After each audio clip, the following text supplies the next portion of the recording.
Hello. Hi, I'm Debora Meehan, colonicsLady.com, and this is Jessie, Hi.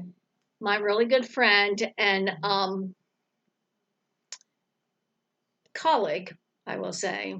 And she's going to ask some questions, and we're going to get on an interesting topic today. So just it'll all come together, and it'll be very integrated and dimensional too. So enjoy it, and thanks for joining us. So today, let's see, one of the topics is, broadly, allowing and free will choice. And so here's a statement that you made, Lee, that we cannot complain about what we've given permission for. So I'm going to just read something that a friend sent me earlier today. It's interesting. One person asked the question, should we stop ourselves from being the ever-forgiving one, the caretaker that makes it all okay? Here's a response.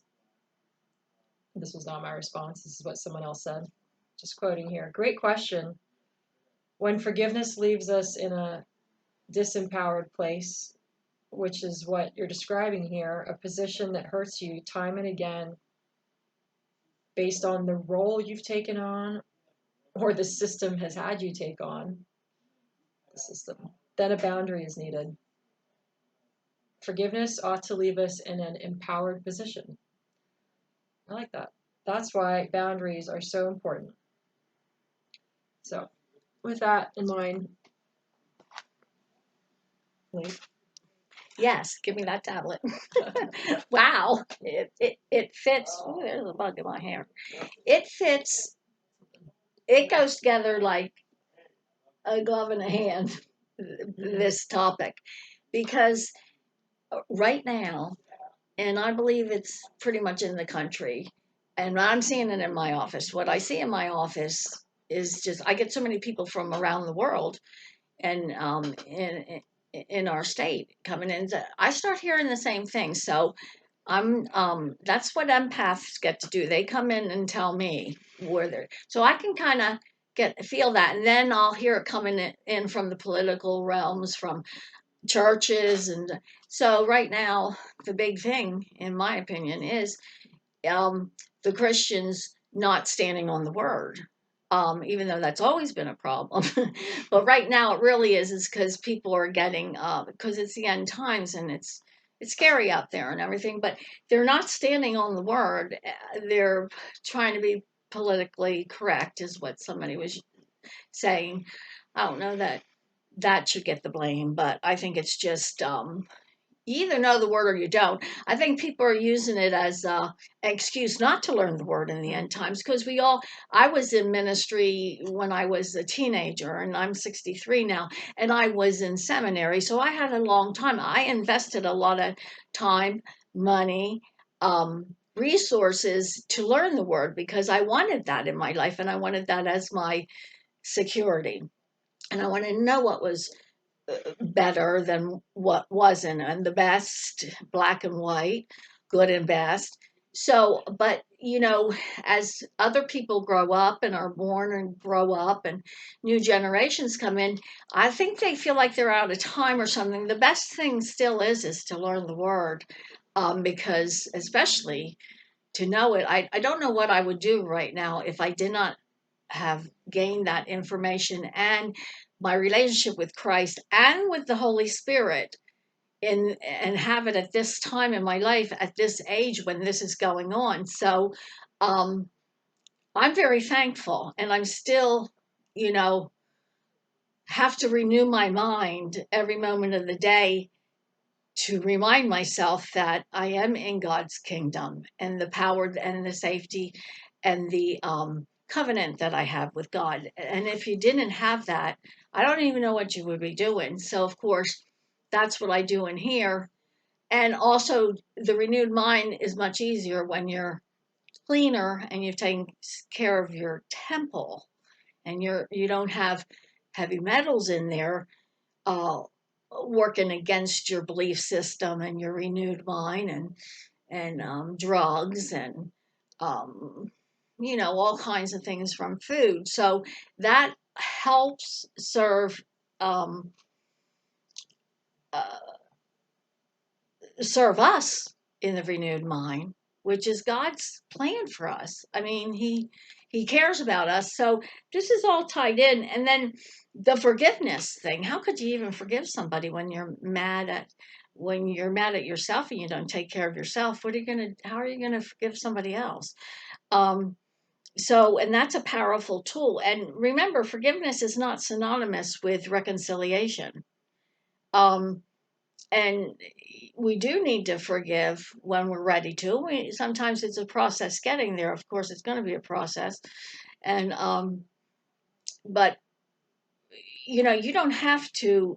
I said this after my divorce, both my divorces.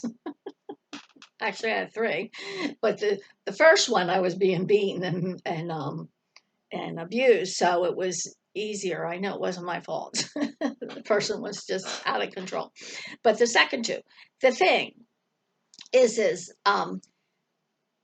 people just thought that I should forgive them and stay married. Well, that might have worked out if that was what they wanted. People forget to, it always seems to be put on the woman. I'm just FYI, being that I've lived a lot of life. The man can do whatever he wants, and then you should really work and get it back again. Well, make everything all no, no, no, no, no, no, no, no, no. This is what we're talking about. What she read about forgiveness. This is the weak side of forgiveness. That's not godly.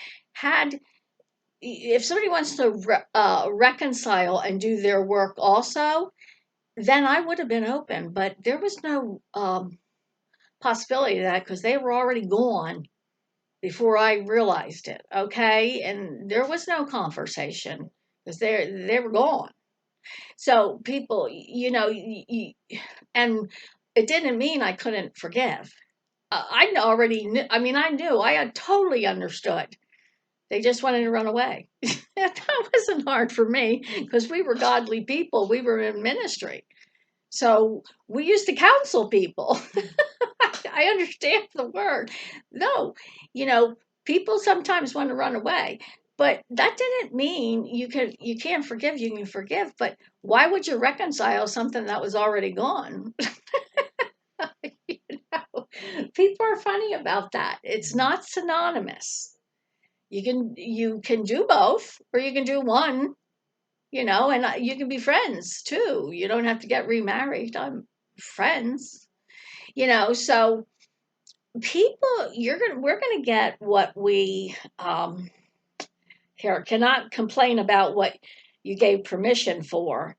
um either way, it's a deposit. What you put in, you get out. You're not responsible for the actions and belief systems and words and actions of another person. Even if you are married, let's get that straight. You're not responsible for your married partner. So it takes two. Yeah, and then it takes two to want to be married. So, but the thing is you are, I had to learn some things. So I was responsible to learn those things. What I had to learn was not to be so trusting, because the truth of the matter is people lie and they're messed up and don't even know what they're doing because they haven't even come to grips with the honesty within themselves that you're getting deceived because they're deceiving themselves. So those lessons for me was more about learning to understand the real world and the broken ego self and brokenness. So I wouldn't be in la la land all the time. And I'm not the only one that's like that. There's a lot of real sweet people. That's why I'm an empath. I wouldn't want to help keep people get well. I can look at people and look at them and like they're healed. I have that ability because they're gifts. So of course I can't be a biatch. inside of me, God would not made me that way if I was an empath.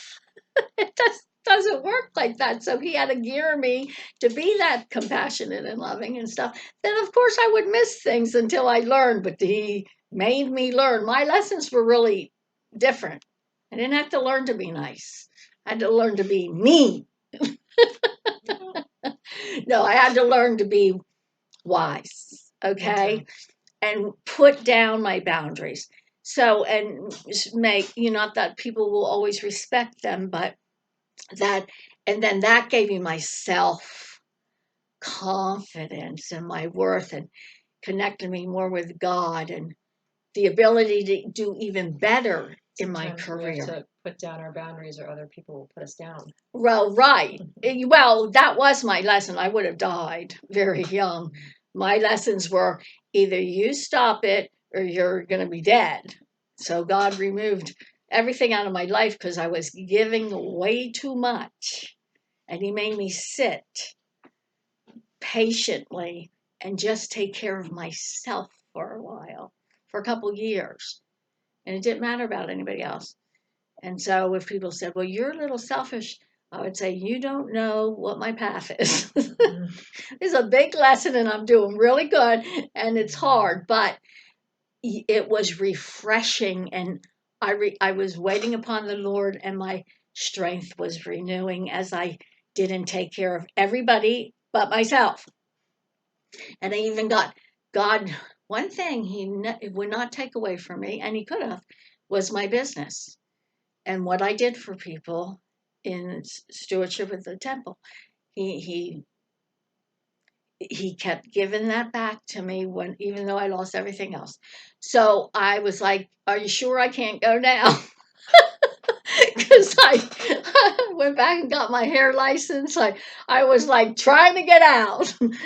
No, and then I even got better and better and clearer, and it was very more gift, word of wisdom, word of knowledge, more the Holy Spirit came in and really would work with me um, in my later years, in my 50s and 60s. So um, this is where, for we are the sum total of what we allow, good or bad, and all of it can be good and bad because we're learning as it's good and bad.